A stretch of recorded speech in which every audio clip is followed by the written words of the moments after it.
O presidente Luiz Inácio Lula da Silva deu uma declaração que pode ter sido uma antecipação de uma medida ditatorial para manipular o pleito eleitoral de 2024. Como se não bastasse, ele ainda deixou claro que ligou o para o dinheiro do povo brasileiro. Eu vou mostrar isso para você nesse vídeo e eu vou, é claro, explicar o grande perigo que há por trás dessas declarações. Vamos lá. Foi ao ar na noite de ontem uma entrevista exclusiva concedida por Lula à TV Record. E eu separei aqui alguns recortes muito preocupantes para o povo brasileiro.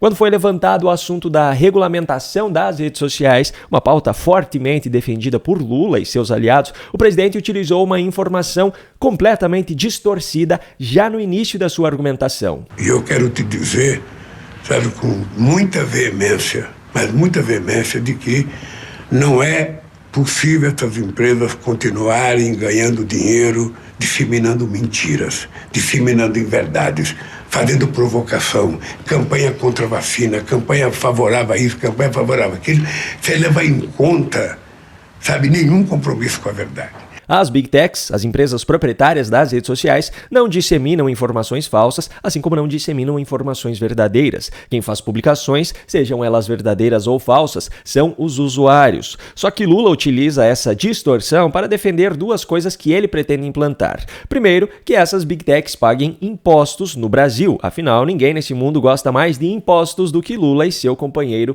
Haddad. Quer dizer, gostam de receber impostos, não de pagar. Uma prova disso são os valores dos imóveis declarados por Lula em 2022 para sua campanha. 2 apartamentos de R$19 mil e um terreno de R$2.700. Esses dados são públicos e qualquer pessoa pode ter acesso a eles no site do TSE. E a segunda coisa que Lula tenta implantar já tem muito tempo é a suposta regulamentação das redes sociais. Eu uso o termo suposto porque esse é o nome dado à proposta, mas na prática ela representa a censura e nada além disso. Mas a grande novidade trazida por Lula nessa entrevista, e aqui está um dos grandes perigos que eu quero mostrar, é a forma como eles pretendem fazer isso, tendo em vista que aquele projeto de lei que tem como relator o deputado Orlando Silva até agora não foi para frente. Então eu sou favorável à regulação e esse é um assunto que eu vou discutir com o ministro da Justiça e, se for necessário, o governo poderá enviar uma proposta. E seria uma medida provisória, por exemplo, ou não? Pode ser medida provisória, pode ser projeto de lei. Olha só a manobra que o governo Lula cogita adotar. Lula falou em medida provisória ou projeto de lei. Projeto de lei não será uma tentativa do governo, pois eles sabem muito bem que o resultado tende a ser o mesmo do PL 2630, que foi retirado de pauta diante da iminente derrota na Câmara. Restará então ao governo a medida provisória. E aí que está a estratégia ditatorial. Uma medida provisória é uma norma com força de lei, editada pelo presidente da República em situações de relevância e urgência. Ela passa a valer imediatamente e depois precisa ser apreciada pela Câmara e pelo Senado para se converter definitivamente em lei ordinária. Só que o prazo inicial de vigência de uma medida provisória é de 60 dias. E se nesse prazo a sua votação não tiver sido concluída no Congresso Nacional, esse prazo é prorrogado por mais 60 dias. Ou seja, Lula consegue estabelecer através de uma medida provisória as regras que bem entender para a censura de redes sociais e a depender de como for o processo no Congresso, e isso está nas mãos dos presidentes das casas, isso pode permanecer vigente por 120 dias até que seja derrubado pelos parlamentares. Na prática, se essa medida provisória fosse publicada nos próximos dias, mesmo que essa votação acontecesse nesse prazo inicial de 60 dias, as regras estabelecidas ditatorialmente por Lula teriam validade por praticamente todo o período de campanha para as eleições municipais de 2024, algo que poderia favorecer e muito os candidatos de esquerda, já que na maioria das vezes em que esse governo e integrantes do judiciário agiram em nome do combate à desinformação e ao discurso de ódio, o que foi visto na prática foi apenas a censura a opositores. Portanto, a declaração feita por Lula nessa entrevista à Record pode ter sido uma prévia de mais uma medida absolutamente autoritária que está por vir. Mas esse não foi o único grande perigo ao povo brasileiro que foi revelado por Lula nessa entrevista. Quando questionado sobre a meta fiscal, se via problema em mudá-la por não conseguir alcançá-la, Lula disse isso aqui. Renato, é apenas uma questão de visão. Você não é obrigado a estabelecer uma meta e cumpri-la se você tiver coisas mais importantes para fazer. Ou seja, Lula entende que não é preciso ser responsável com o dinheiro do povo brasileiro se, na visão dele, houver coisa mais importante para se fazer. Diante disso, eu pergunto, o que poderia ser mais importante? No ano passado, o dinheiro do povo brasileiro foi usado para a compra de imóveis luxuosos para o Palácio da Alvorada. Isso era importante? Também no ano passado foram gastos quase 27 milhões de reais em reformas nos palácios presidenciais. Isso era importante? Uma matéria da revista Oeste, publicada nesta terça-feira, mostra que o número de viagens realizadas pelos ministros de Lula, além dos presidentes das casas do Congresso Nacional e do Supremo Tribunal Federal, com os jatinhos da FAB, bateu o recorde de 271 voos no mês de junho de 2024. Isso era importante?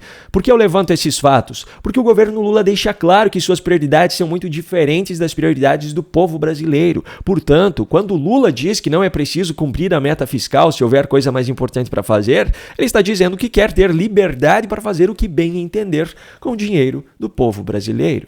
Para piorar ainda mais a situação, em uma reunião com ministros, Lula ainda fez piada ao falar sobre a entrevista. Hoje, numa entrevista com uma companheira jornalista, eu disse o seguinte: eu duvido que tenha um brasileiro mais otimista do que eu com relação ao Brasil. Duvido. Eu quero que vocês saibam que eu acredito. Eu falo para a Haddad, se de vez em quando, Haddad, você fica tranquilo, porque se tudo der errado, vai dar certo.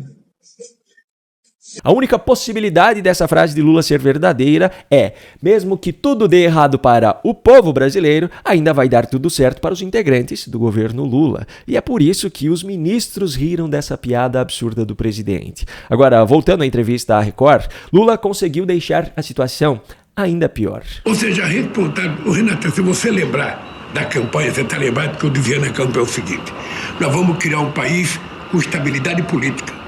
Nós vamos criar um país com estabilidade jurídica. Nós vamos criar um país com estabilidade fiscal, com estabilidade econômica e com estabilidade social. Pois é, ele prometeu, mas o Brasil não tem estabilidade em nenhuma dessas áreas. Muito pelo contrário. Mas eu vou deixar que ele continue a linha de raciocínio. Eu ainda dizia, tem mais uma coisa que a gente vai cumprir. Esse país terá previsibilidade. Ninguém será pego de surpresa com as coisas que nós vamos fazer, porque eu quero fazer a meio-dia, não à meia-noite. Sempre a meio-dia, com todo mundo assistindo. Isso é o que ele diz na teoria. Na prática, o relatório da regulamentação da reforma tributária, por exemplo, foi protocolado às 2 horas da manhã, com 500 páginas, para ser votado poucas horas depois, sem que os deputados tivessem tempo de ler. Isso aconteceu na semana passada. Mas calma, que Lula conseguiu deixar ainda pior. Essa responsabilidade, esse compromisso é que eu posso dizer para você, como se estivesse dizendo para um filho meu, como se estivesse dizendo para minha mulher. Responsabilidade fiscal eu não aprendi na faculdade, eu trago ela de berço. A responsabilidade fiscal deste governo é tanta que em abril deste ano o rombo fiscal ultrapassou R$1 trilhão, o resultado de pandemia sem estar em pandemia. E agora, para fechar com chave de ouro, a piada pronta de Lula. Então, seriedade fiscal eu tenho mais do que quem dá palpite nessa questão fiscal no Brasil. Bom, se você gostou da forma como eu apresentei todo esse conteúdo para você, eu preciso que você saiba que eu escrevi um e-book compartilhando 7 estratégias minhas para vencer debates contra militantes de esquerda. Esse conteúdo vale tanto para debates diante de um público quanto para discussões do dia a dia com pessoas conhecidas. E está com um preço muito acessível. O link está aqui na descrição desse vídeo. Um grande abraço e até a próxima.